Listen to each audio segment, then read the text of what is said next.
ভিডিওটি ভালো লাগলে লাইক কমেন্ট করে পাশে থাকবেন। এরকম বাংলাদেশের প্রাচীন মন্দিরগুলো দর্শন করতে অবশ্যই চ্যানেলটি সাবস্ক্রাইব করে বেল বাটনটি অন করে দেবেন।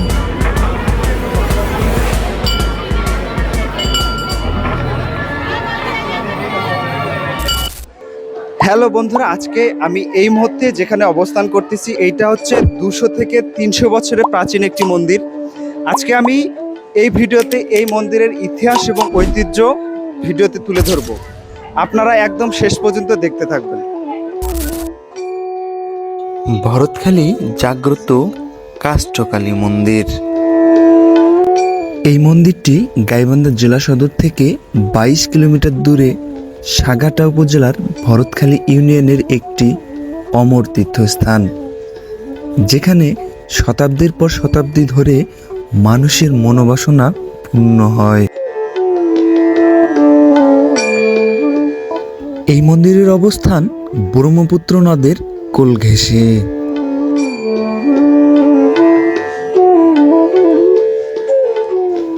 মন্দিরটি প্রায় 200 থেকে 300 বছরের পুরনো। প্রতিষ্ঠাতা ছিলেন জমিদার রমণীকান্ত রায়। মন্দির প্রাঙ্গণে একটি পাকুর গাছ রয়েছে, যেখানে সকল ভক্তবিন্দু মোমবাতি, ধূপ, আগরবাতি ইত্যাদি মায়ের নামে অর্পণ করে থাকেন। কথিত আছে যে এখানে যে সকল ভক্তবিন্দু মানত করেন, মাতা সম্পূর্ণ পূরণ করে দেন। এই মায়ের মন্দির নিয়ে অনেক অলৌকিক ঘটনা রয়েছে। তো চলুন বন্ধুরা, আমরা আজকে এক ভক্তবিন্দুর কাছ থেকে এরকম একটি ঘটনা জানব। আপনার নাম? আমার নাম শ্রীমঙ্গলা। আচ্ছা, আপনার বাসা? কচুয়াহাট। আপনি এখানে কতদিন থেকে দোকান করেন? এখানে প্রায় 25 বছর হলো। 25 বছর থেকে, অনেক দীর্ঘদিন থেকে। হ্যাঁ, এই মায়ের মন্দিরে আপনি দীর্ঘদিন থেকে আছেন, তো মায়ের কি অলৌকিক কোনো কিছু দেখেছেন কখনো? হ্যাঁ দেখেছি। এরকম একটা অলৌকিক ঘটনা যদি আমাদেরকে জানাইতেন। হ্যাঁ জানাবো। আচ্ছা, বলেন একটু। এখানে এই মায়ের মন্দিরটা হচ্ছে আপনাদের স্বপ্ন পাওয়া মন্দির। এটা অনেক যুগ থেকে ধরে আসতেছে এখানে। না, হচ্ছে এখানে যে মানুষজন এখানে উপাসনা করে, উপাসনাগুলো সত্যি সত্যি ঘটনা ঘটে। তাই যে আশা করে আসে তার আশাটা পূরণ হয়, সবার মনের বাসনা পূর্ণ হয়ে যায়। হ্যাঁ, পূরণ হয়। যে যেটা মনোবাঞ্ছা করে সেটা মা পূর্ণ করে দেন। পূর্ণ করে দেয়। আচ্ছা আচ্ছা। আর কি কোনো ঘটনা আছে যে মা কাউকে হচ্ছে ভর দেখিয়ে এরকম কোনো কিছু? হ্যাঁ, ভরণ দিছিল তো, ভরণ দিছে, গাছের উপরে ভরণ দিয়ে রাখছিল। আচ্ছা, গাছের উপরে উঠাই রাখছে। হ্যাঁ, ভরণ দিয়ে রাখছিল। আচ্ছা, আমি হচ্ছে শেষ মেলায় একটা ঘটনা দেখেছিলাম যে এটা সত্যি। এক মাতাজি হচ্ছে গাছের উপরে উঠেছে। হ্যাঁ, এটা সত্যি। শেষ মেলায় এক ভরণ দিছিল এক মহিলার গায়ে, সে মহিলা গাছে উঠেছিল। এরকম তাহলে আরো অনেক ঘটনা আছে। অনেক হয়েছে আগে। জাগ্রত কাষ্ঠকালী মায়ের এরকম হাজারো অলৌকিক ঘটনা রয়েছে।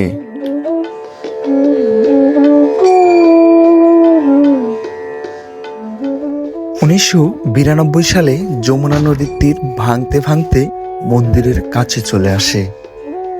তখন অনেকে মন্দির নদীগর্ভে চলে যাওয়ার আশঙ্কায় ভীত হয়ে পড়েন, কিন্তু যমুনা নদী মন্দিরের কাছে এসে ভাঙন থেমে যায়।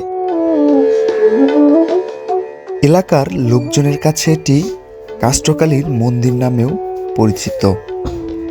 অবশ্য কাষ্ঠকালীর নামকরণের একটি যৌক্তিকতা রয়েছে। এই কালী মন্দিরটি যেমন বিখ্যাত, তেমনি নানা জনশ্রুতি বা কথিত ইতিহাসের আখ্যান রয়েছে। সনাতন ধর্মাবলম্বীদের ভিতরে কথিত ইতিহাস আছে যে যমুনা নদীর শাখা নদী ঘাঘর তখন স্রোতস্বিনী ছিল। সেই স্রোতে ভেসে যাচ্ছিল একটি কাঠ।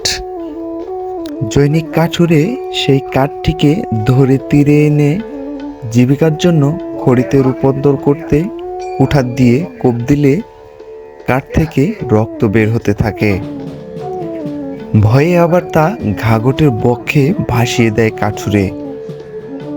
ঘটনাটি এলাকাবাসীকে আতঙ্কিত করে এবং সেই খবর ভরতখালী জমিদার বাড়ি পর্যন্ত পৌঁছায়।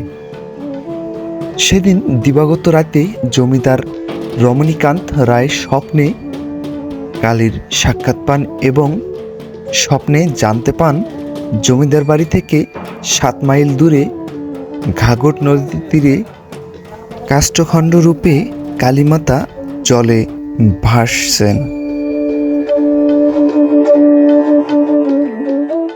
জমিদার বাড়িতে নির্মিত মন্দিরে পূজার্চনার মাধ্যমে জাগ্রত হবেন বলে ইচ্ছা পোষণ করেন। স্বপ্নে পাওয়া আদেশ না মানলে জমিদারের সমূহ ক্ষতি হওয়ার সম্ভাবনা আছে। তাই স্বপ্ন অনুযায়ী জমিদার রমণীকান্ত ঢাকঢোলের সমারোহে ঘাঘট বক্ষ থেকে কাঠখণ্ডটি তুলে এনে বর্তমান মন্দিরটি সেখানে প্রতিষ্ঠাতা করেন। সেই থেকে মন্দিরটি কাষ্ঠকালী মন্দির নামেই পরিচিত।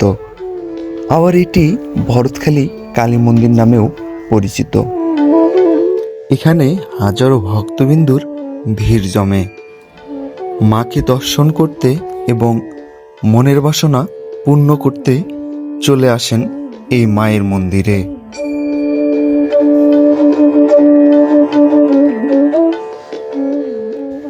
ভক্তবিন্দুরা মনের বাসনা পূর্ণ করতে মায়ের মন্দির প্রাঙ্গণে এসে কেহ মানত করেন পাঠা, আবার কেহ মানত করেন কবুতর।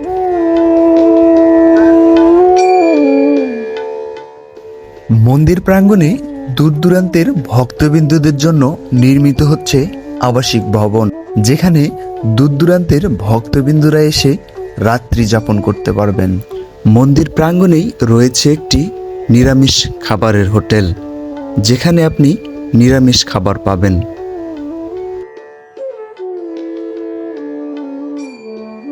আপনার নাম? অজিত কুমার ভট্টাচার্য। আচ্ছা, আপনার বাসা কোথায়? সালুয়া। সালুয়াতে। আচ্ছা, এই মন্দির সম্পর্কে আপনার কি জানা আছে, বা এই মন্দির সম্পর্কে কতটুকু জানেন? আগে থেকে জানা আছে জাগ্রতকালী। জাগ্রত। আচ্ছা, এই মন্দির কত সালে প্রতিষ্ঠিত? কতটা আমি বলতে পারবো না। আচ্ছা, আমি অজিত কুমার ভট্টাচার্য। আমি সহকারী শিক্ষক, থানাপাড়া আদর্শ সরকারি প্রাথমিক বিদ্যালয়ের একজন আমি শিক্ষক। আমি এই মায়ের মন্দিরের এটা অনেকবার এসেছি। এই মায়ের মাহাত্ম্য অনেক, যেটা বলে শেষ করা যাবে না। তারপরেও মানে যে যেটা মানসা করে মায়ের কাছে দাবি জানায়, আবদার জানায়, মা তার সকল আশা সুন্দরভাবে পূরণ করে। আমি সেই জন্য বারবার আসছি, মায়ের চরণে ফুল, জল, বেলপাতা দিয়েছি। আমি অন্যান্য ভক্ত যারা আছে তাদের কাছেও শুনেছি যে মায়ের মন্দিরের মাহাত্ম্যের কথা, মানে তার মাহাত্ম্যের কথা বলে শেষ করা যাবে না। আচ্ছা, আপনার যতবার এসেছেন তার মধ্যে কি কোনো এমন স্মরণীয় ঘটনা আছে? আপনি কি দেখেছেন কখনো মায়ের? আমার স্মরণীয় ঘটনা বলতে আমি মায়ের সরাসরিভাবে কোনো অলৌকিক ঘটনা, মানে আমি মনের আশা যেটা, সেটা আমি মার কাছে জানিয়েছিলাম। আমার কিছু কিছু পূর্ণ হয়েছে বা সম্পূর্ণই পূর্ণ হয়েছে এরকম। ধন্যবাদ।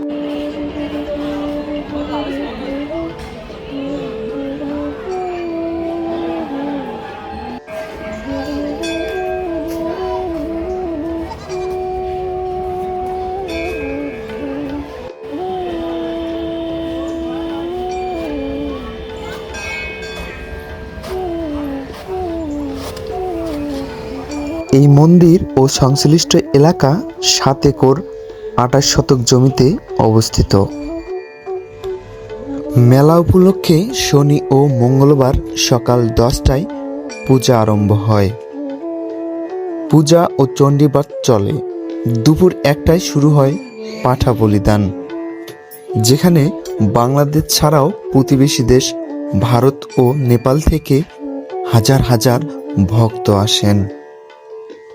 ওই সময় 1,500-এরও বেশি পাঠা বলি ও 3,000 জোড়ারও বেশি কবুতর উৎসর্গ করা হয়।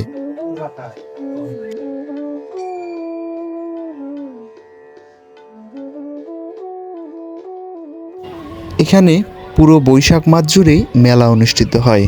এই মেলায় দেখতে পাবেন ছোট ছোট ঢোল, এছাড়া অধিকাংশ দোকানেই দেখতে পাবেন পূজার সামগ্রী। জমিদার রমণীকান্ত রায় তার বাবার প্রতিষ্ঠিত কালী মন্দিরের জন্য এ জমি কালীর নামে লিখে দেন। বিভিন্ন ধরনের পূজার সামগ্রী কিনতে হলে এই মেলায় অবশ্যই আসবেন।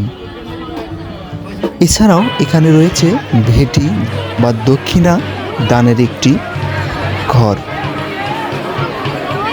যারা ঠাকুরের নামে দক্ষিণা প্রদান করেন তারা এখানে সন্দেশ নিয়ে এই ঘরে জমা দিতে হয়। পুজো শেষ হয়ে গেলে আবার এই ঘর থেকে উত্তোলন করতে হয়।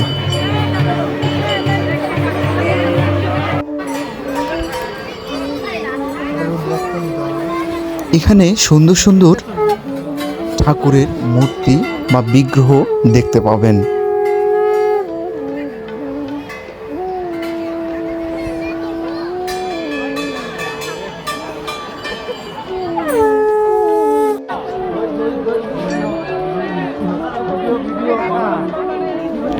এই মেলার সবচেয়ে ঐতিহ্যবাহী একটি খাবার হচ্ছে দই। বিভিন্ন দূর দূরান্ত থেকে ভক্তবিন্দুরা এখানে এসে দই কিনে খান।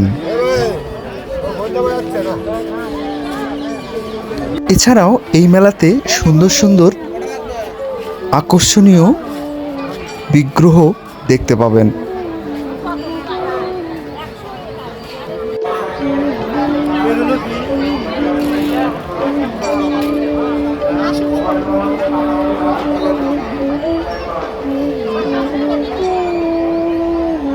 এই জিনিসটা ভালো করে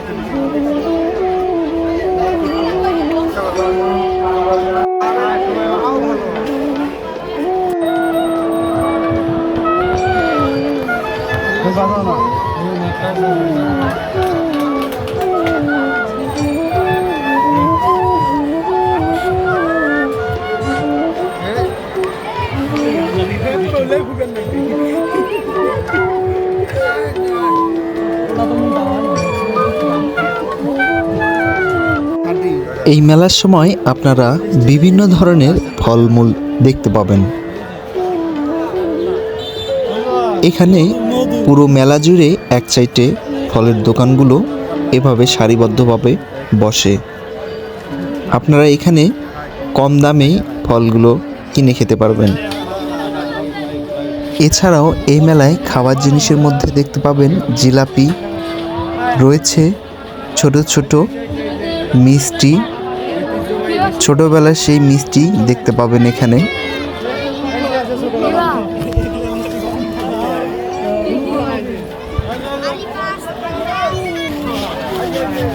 এছাড়াও রয়েছে ছোট বাচ্চাদের খেলনা।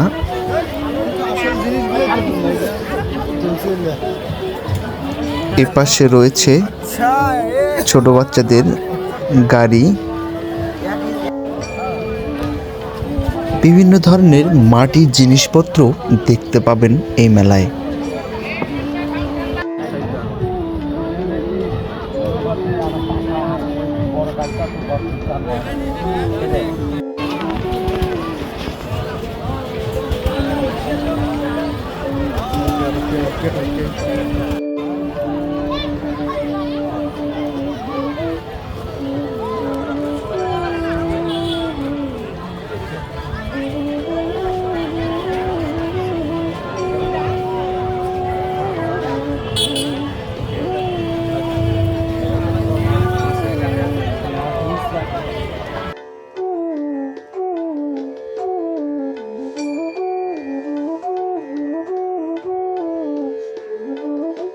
আজকের ভিডিও এই পর্যন্তই।